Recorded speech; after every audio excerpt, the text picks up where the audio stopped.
ವಿಶ್ವ ಕಾರ್ಮಿಕರ ದಿನಾಚರಣೆ, ಕಾರ್ಮಿಕರ ಹಕ್ಕುಗಳು ಅರಿವು ಅಗತ್ಯ. ಪ್ರಧಾನ ಸಿವಿಲ್ ನ್ಯಾಯಾಧೀಶೆ ಸುಕನ್ಯಾ. ಪ್ರತಿದಿನ ದುಡಿದು ಜೀವನ ಸಾಗಿಸುವ ಪ್ರತಿಯೊಬ್ಬರೂ ಕಾರ್ಮಿಕರಾಗಿದ್ದು, ಸರ್ಕಾರದಿಂದ ದೊರೆಯುವ ಸೌಲಭ್ಯಗಳು ಹಾಗೂ ಹಕ್ಕುಗಳ ಬಗ್ಗೆ ಅರಿವು ಹೊಂದಿರಬೇಕು ಎಂದು ಪ್ರಧಾನ ಸಿವಿಲ್ ನ್ಯಾಯಾಧೀಶೆ ಸುಕನ್ಯಾ ಹೇಳಿದರು. ನಗರದ ಜೆಎಂಎಫ್ಸಿ ನ್ಯಾಯಾಲಯದ ಆವರಣದಲ್ಲಿ ಹಮ್ಮಿಕೊಂಡಿದ್ದ ವಿಶ್ವ ಕಾರ್ಮಿಕರ ದಿನಾಚರಣೆ ಕಾರ್ಯಕ್ರಮದಲ್ಲಿ ಕಾರ್ಮಿಕರಿಗೆ ಕಿಟ್ಗಳನ್ನು ಸಾಂಕೇತಿಕವಾಗಿ ವಿತರಿಸಿ ಅವರು ಮಾತನಾಡಿದರು. ಸರ್ಕಾರ ಕಾರ್ಮಿಕರಿಗಾಗಿ ಹಲವು ಕಾನೂನುಗಳು ಮತ್ತು ಯೋಜನೆಗಳನ್ನು ಜಾರಿಗೆ ತಂದಿದ್ದು, ಅವುಗಳ ಸೌಲಭ್ಯ ಪಡೆಯಲು ಕಾರ್ಮಿಕರ ಗುರುತಿನ ಚೀಟಿ, ಕಾರ್ಮಿಕ ಕಾರ್ಡ್ ಪಡೆದುಕೊಳ್ಳುವುದು ಅಗತ್ಯವಾಗಿದೆ ಎಂದು ತಿಳಿಸಿದರು. ಕಟ್ಟಡ ಕಾರ್ಮಿಕರಷ್ಟೇ ಅಲ್ಲದೆ ದರ್ಜಿಗಳು, ಇಸ್ತ್ರಿ ಮಾಡುವವರು, ಎಲೆಕ್ಟ್ರಿಷಿಯನ್ಗಳು, ಆಟೋ ಚಾಲಕರು ಸೇರಿದಂತೆ ವಿವಿಧ ಕ್ಷೇತ್ರಗಳಲ್ಲಿ ದುಡಿಯುವವರು ಕಾರ್ಮಿಕ ಕಾರ್ಡ್ ಪಡೆಯಲು ಅರ್ಹರಾಗಿದ್ದಾರೆ ಎಂದರು. 18 ರಿಂದ 60 ವರ್ಷದೊಳಗಿನವರು ಅಗತ್ಯ ದಾಖಲೆಗಳನ್ನು ನೀಡಿ ನೋಂದಣಿ ಮಾಡಿಕೊಂಡರೆ ಸರ್ಕಾರದ ವಿವಿಧ ಯೋಜನೆಗಳ ಲಾಭ ಪಡೆಯಬಹುದು. ಅಪಘಾತದಲ್ಲಿ ಮೃತಪಟ್ಟಲ್ಲಿ ಪರಿಹಾರ ಧನ, ಮಕ್ಕಳ ಶಿಕ್ಷಣ ಸಹಾಯಧನ, ಆಸ್ಪತ್ರೆ ಚಿಕಿತ್ಸೆ ನೆರವು, ವೃದ್ಧಾಪ್ಯ ಪಿಂಚಣಿ ಸೇರಿದಂತೆ ಅನೇಕ ಸೌಲಭ್ಯಗಳು ಲಭ್ಯವಿದೆ ಎಂದು ಹೇಳಿದರು. ಮಕ್ಕಳನ್ನು ದುಡಿಮೆಗಿಳಿಸುವುದು ತಪ್ಪು. ಅವರಿಗೆ ಶಿಕ್ಷಣ ಮತ್ತು ಬಾಲ್ಯದ ಸಂತೋಷ ಸಿಗಬೇಕು. ಬಾಲಕಾರ್ಮಿಕ ಪದ್ಧತಿ ನಿರ್ಮೂಲನೆಗೆ ಪ್ರತಿಯೊಬ್ಬರೂ ಜಾಗೃತಿ ವಹಿಸಬೇಕು ಎಂದು ಕರೆ ನೀಡಿದರು. ಗ್ರೇಟ್ ಇಂಡಿಯಾ ಎಲೆಕ್ಟ್ರಾನಿಕ್ಸ್ ವತಿಯಿಂದ ನಮ್ಮ ಎಲ್ಲಾ ಗ್ರಾಹಕರಿಗೆ ಶುಭಾಶಯಗಳು. ನಮ್ಮಲ್ಲಿ ಎಲ್ಲಾ ಬಗೆಯ ಎಲೆಕ್ಟ್ರಾನಿಕ್ಸ್ ಮತ್ತು ಗೃಹ ಬಳಕೆಯ ವಸ್ತುಗಳ ಮೇಲೆ ಆಕರ್ಷಕ ಫಿನಾನ್ಸ್ ಸೌಲಭ್ಯದೊಂದಿಗೆ ಭಾರಿ ಡಿಸ್ಕೌಂಟ್ ನೀಡಲಾಗುತ್ತಿದೆ. ನಿಮ್ಮ ಮನೆಯನ್ನು ಮತ್ತಷ್ಟು ಸುಂದರಗೊಳಿಸಲು ನಗರದಲ್ಲಿ ನಂಬರ್ 1 ಶೋರೂಮ್ ಆದ ಗ್ರೇಟ್ ಇಂಡಿಯಾ ಎಲೆಕ್ಟ್ರಾನಿಕ್ಸ್ಗೆ ಇಂದೇ ಭೇಟಿ ಕೊಡಿ. ಗುಣಮಟ್ಟದ ವಸ್ತುಗಳು, ಉತ್ತಮ ಸೇವೆ, ರಿಯಾಯಿತಿ ದರಗಳು. ಇಂದೇ ಭೇಟಿ ಕೊಡಿ ಗ್ರೇಟ್ ಇಂಡಿಯಾ ಎಲೆಕ್ಟ್ರಾನಿಕ್ಸ್, ಅಮೀರ್ ಬಾಬಾ ದರ್ಗಾ ಹತ್ತಿರ, ದಿಬ್ಬೂರ್ಹಳ್ಳಿ ರಸ್ತೆ, ಸಿಡ್ಲಘಟ್ಟ. ಕರೆ ಮಾಡಿ 8861043315. ಕಾರ್ಮಿಕರು ತಮ್ಮ ಹಕ್ಕುಗಳ ಕುರಿತು ತಿಳಿದುಕೊಳ್ಳಬೇಕು. ಕನಿಷ್ಠ ವೇತನ, ಹೆಚ್ಚುವರಿ ಕೆಲಸಕ್ಕೆ ಹೆಚ್ಚುವರಿ ಸಂಬಳ, ಸುರಕ್ಷತಾ ಕ್ರಮಗಳು ಸೇರಿದಂತೆ ಕಾರ್ಮಿಕ ಕಾನೂನುಗಳ ಅರಿವು ಹೊಂದಿರಬೇಕು. ಕಟ್ಟಡ ಕಾಮಗಾರಿಗಳಲ್ಲಿ ಕೆಲಸ ಮಾಡುವವರು ಕಡ್ಡಾಯವಾಗಿ ಹೆಲ್ಮೆಟ್ ಹಾಗೂ ಸುರಕ್ಷತಾ ಬೆಲ್ಟ್ ಬಳಸಬೇಕು ಎಂದು ಸಲಹೆ ನೀಡಿದರು. ಮದ್ಯಪಾನ ಮಾಡಿ ಕೆಲಸಕ್ಕೆ ಹೋಗುವುದನ್ನು ತಪ್ಪಿಸಬೇಕು. ಆರೋಗ್ಯ ಕಾಪಾಡಿಕೊಂಡರೆ ಮಾತ್ರ ಉತ್ತಮವಾಗಿ ದುಡಿದು ಕುಟುಂಬ ಹಾಗೂ ಸಮಾಜದ ಅಭಿವೃದ್ಧಿಗೆ ಸಹಕಾರಿಯಾಗಬಹುದು ಎಂದು ಹೇಳಿದರು. ವಕೀಲರ ಸಂಘದ ಅಧ್ಯಕ್ಷ ಎ ನಾರಾಯಣಸ್ವಾಮಿ ಮಾತನಾಡಿ, ಕಾರ್ಮಿಕರ ಹಕ್ಕುಗಳಿಗಾಗಿ ಜಗತ್ತಿನಾದ್ಯಂತ ನಡೆದ ಹೋರಾಟಗಳ ಹಿನ್ನೆಲೆಯನ್ನು ವಿವರಿಸಿದರು. ಕಾರ್ಮಿಕರಿಗೆ ನ್ಯಾಯಸಮ್ಮತ ವೇತನ ಮತ್ತು ಸೌಲಭ್ಯಗಳನ್ನು ಕಲ್ಪಿಸಲು ಅನೇಕ ಕಾನೂನುಗಳು ಜಾರಿಗೆ ಬಂದಿವೆ ಎಂದು ಹೇಳಿದರು. ಕಾರ್ಮಿಕರು ಸರ್ಕಾರದ ಸೌಲಭ್ಯಗಳನ್ನು ಪಡೆಯಲು ಕಡ್ಡಾಯವಾಗಿ ನೋಂದಣಿ ಮಾಡಿಕೊಳ್ಳಬೇಕು. ಕಾರ್ಮಿಕರ ಹಕ್ಕುಗಳ ಕುರಿತು ಹೆಚ್ಚಿನ ಜಾಗೃತಿ ಮೂಡಿಸುವ ಅಗತ್ಯವಿದೆ ಎಂದರು. ಕಾರ್ಯಕ್ರಮದಲ್ಲಿ ವಕೀಲರ ಸಂಘದ ಕಾರ್ಯದರ್ಶಿ ಸಿಜಿ ಭಾಸ್ಕರ್, ಕಾರ್ಮಿಕ ಇಲಾಖೆ ಅಧಿಕಾರಿ ನವೀನ್ ಹಾಗೂ ಕಾರ್ಮಿಕರು ಉಪಸ್ಥಿತರಿದ್ದರು.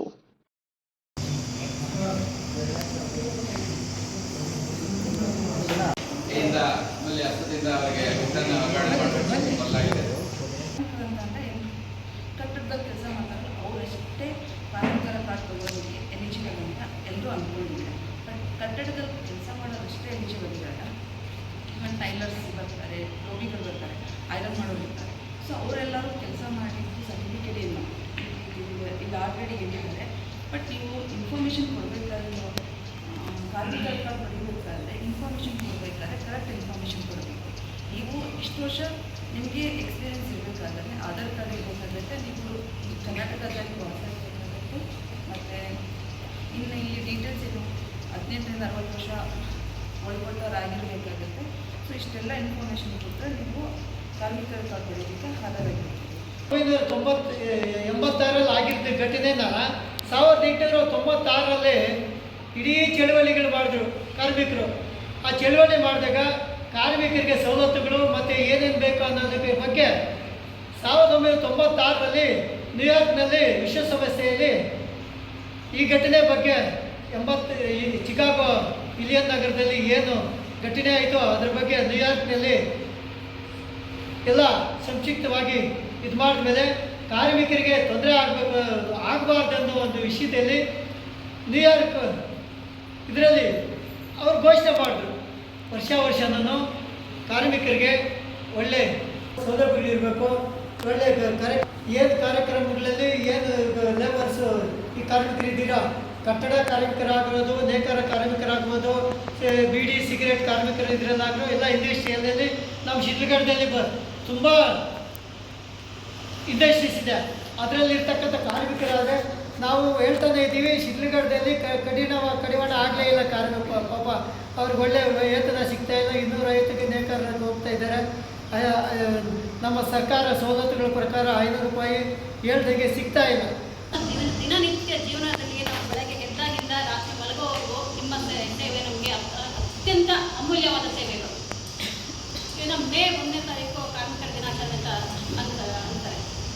ಏನಂದರೆ ನಿಮ್ಮ ಅದೊಂದೇ ದಿನ ಅಲ್ಲ, ಪ್ರತಿದಿನ ನಿಮ್ಮ ಸೇವೆ ಇರುತ್ತೆ. ನಿಮ್ಮ ಸೇವೆಯಿಂದನೇ ಅದನ್ನು ಸ್ಮರಿಸುವಂಥದ್ದು. ನಾವು ಇವತ್ತಿನ ದಿನ ಆರಾಮಾಗಿರಬೇಕು, ನಾವು ಸ್ವಚ್ಛತೆ, ನಾವು ಆರೋಗ್ಯವಾಗಿರಬೇಕು ಅಂದರೆ ಅದಕ್ಕೆಲ್ಲ ಕಾರಣ ನೀವು. ನಿಮ್ಮ ಶ್ರಮನ ನೀವು ಪರಿಶ್ರಮವನ್ನು ಕೊಟ್ಟು ನೀವು ಅದರಲ್ಲಿ ವೇತನ ತಗೋತೀರಾ, ಹೌದಲ್ವಾ? ಎಲ್ಲರೂ ವೇತನ ತಗೋತೀರಾ. ಬಟ್ ಅದಕ್ಕೆ ನಾವು ಏನಾಗಿದ್ದೀವಿ, ಚೆನ್ನಾಗಿದ್ದೀವಿ. ಈಗ ಒಂದು ಕಟ್ಟಡ, ಈ ಕಟ್ಟಡ ದುಡ್ಡಿದ ತಕ್ಷಣ ಯಾವ ಕಟ್ಟಡ ಆಗಲ್ಲ. ನಿಮ್ಮ ಬೆವರನ್ನು ಸುರಿಸಿ ನೀವು ಅದಕ್ಕೆ ಪರಿಶ್ರಮ ಹಾಕಿ ಒಂದು ಕಟ್ಟಡ ನಿರ್ಮಾಣ ಮಾಡಬೇಕು. ಅದರಲ್ಲಿ ಬಂದಿದೆ ಆರಾಮಾಗಿರೋರು ನಾವಿರ್ತೀವಿ. ಅದಕ್ಕೆ ಪರಿಶ್ರಮ ಯಾವ ಕಾರಣ? ನೀವು. ಕಾನೂನು ಅರಿವು ನೆರವು ಕಾರ್ಯಕ್ರಮದ ಮುಖಾಂತರ ಕಾರ್ಮಿಕರು ಅಂದರೆ ಯಾರು? ಮೊದಲು ನಾವೆಲ್ಲ ಕಾರ್ಮಿಕರ, ರೈತ ಕೆಲಸ ಮಾಡ್ತಾನೆ, ತೋಟದಲ್ಲಿ ಹೊಲ ಗದ್ದೆ ಕೆಲಸ ಮಾಡ್ತಾನೆ, ಅವರೆಲ್ಲ ಕಾರ್ಮಿಕರಾಗಿ ಬರ್ತಾರ. ಮನೇಲಿ ಯಾರೋ ಹೆಂಡತಿ ಮನೆ ಕೆಲಸ ಮಾಡ್ತಾಳೆ, ಮನೇಲಿ ಸ್ವಂತ ಕೆಲಸ ಮಾಡೋಂಥವ್ರು ಕಾರ್ಮಿಕರಾಗಿ ಬರ್ತಾರ, ಅವರೆಲ್ಲ ಕಾರ್ಮಿಕರಾಗಿ ಬರೋದಿಲ್ಲ. ಇದಕ್ಕೆ ಅಂತ ಕಾರ್ಮಿಕ ಇಲಾಖೆಯಿಂದ, ಸರ್ಕಾರದಿಂದ ಒಂದಷ್ಟು ಜನಗಳನ್ನ, ಒಂದಷ್ಟು ಕಾರ್ಮಿಕರನ್ನ ಗುರುತಿಸಿದ್ದಾರೆ. ಕಟ್ಟಡ ಕಾರ್ಮಿಕರಾಗಿ ಒಂದು ವಲಯವನ್ನು, ಸಂಘಟಿತ ಕಾರ್ಮಿಕರಾಗಿ ಒಂದು ವಲಯವನ್ನು, ಅಸಂಘಟಿತ ಕಾರ್ಮಿಕರಾಗಿ ಒಂದು ವಲಯವನ್ನು, ಆ ರೀತಿಯಾಗಿ ವಿಂಗಡಣೆ ಮಾಡಿ ಎಲ್ಲ ಜನಗಳನ್ನು ಸಹ ಕಾರ್ಮಿಕರಾಗಿ ವಿಂಗಡಣೆ ಮಾಡಲಾಗಿದೆ. Right future begins with the right education. Are you looking for the best place for your child to learn and grow? Welcome to a school where learning is joyful, creativity is encouraged, and every child is valued. At our school, learning is joyful, meaningful, and inspiring. We focus on academics, creativity, discipline, and overall development. A safe and caring environment where every child shines. Admissions open for the academic year 2026-27 from pre-KG to grade 10th. Contact us 8618131401 for more queries. Enroll today, build a bright future for your child at Sri Gadadri English Public School.